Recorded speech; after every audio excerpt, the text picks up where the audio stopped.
Heavy rains have caused flooding in England and Wales. More than 1,000 buildings have been flooded, including hundreds last night alone.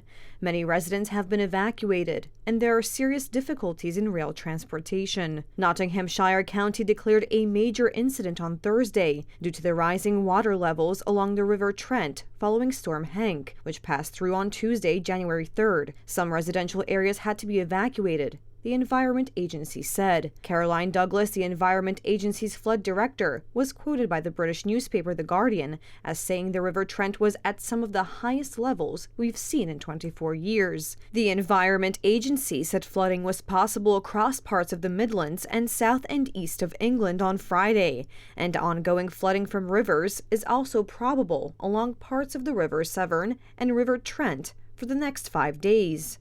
Gloucestershire locals swapped cars for boats on Friday as flooding forced them to paddle through the streets of the southwestern English county.